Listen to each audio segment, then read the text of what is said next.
Gawat, makin panas. Gerak cepat, suap lobster, Edi Prabowo, Gerindra. Tapi, lamban di bansos COVID, PDIP. Sungguh mencurigakan dan heran kepada Komisi Pemberantasan Korupsi, KPK. Kecurigaan itu terkait dengan lambatnya lembaga anti rasuah itu memanggil dan memeriksa Ketua Komisi 3 DPR RI, Herman Heri. Pemeriksaan tersebut perihal dengan kasus korupsi bantuan bansos COVID-19 yang menyeret ex-Menteri Sosial Juliari P. Batubara. Sementara itu, dalam kasus korupsi benur lobster yang dilakukan ex-Menteri Kelautan dan Perikanan KKP Edi Prabowo, KPK langsung sigap dan cepat.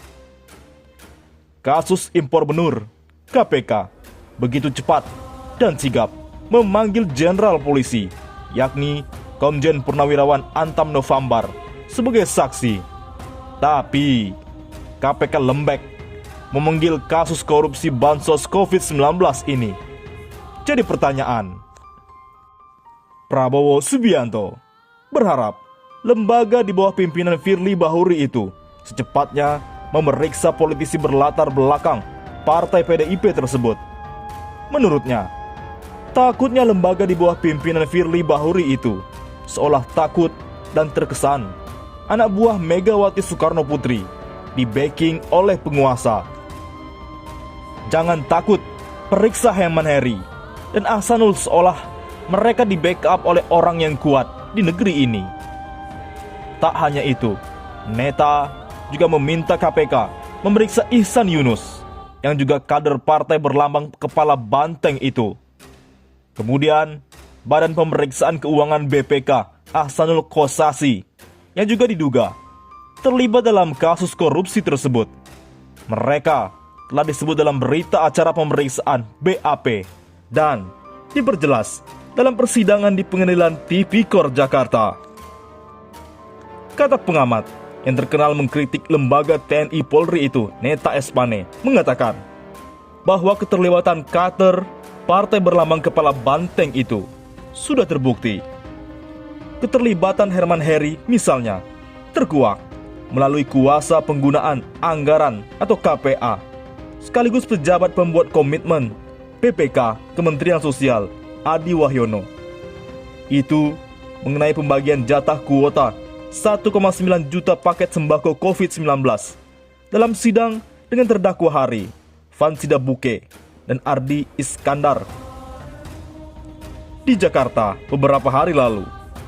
Bahkan, ungkap Neta, jaksa mempertegas BAP nomor 53 milik Adi Wahyono menyebut 1 juta paket diberikan untuk grup Herman Heri, Ivo Wongkaren, Stefano, dan kawan-kawan.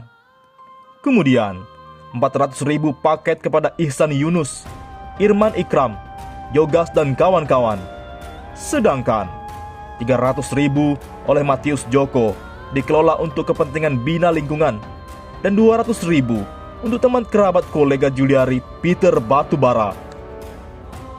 Sementara itu, keterlibatan Ahsanul Kossasi, anggota BPK, diperjelas oleh jaksa penuntut umum dalam kesaksian Matius Joko Santoso.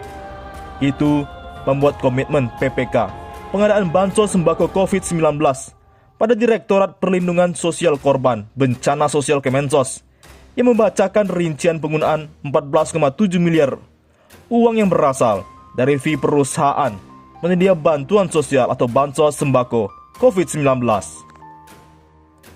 Saksi Matius Joko Santoso menerangkan dalam persidangan sama dengan terdakwa pihak swasta Hari, Fansida Buke, dan Ardian Iskandar Mantaja di Pengadilan Tipikor Jakarta.